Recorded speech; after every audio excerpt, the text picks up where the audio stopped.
Другари, не бива да живеете сред пепелта.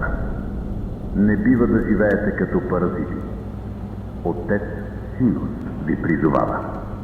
Дарете плътта си и никога повече не се чувствайте гладни.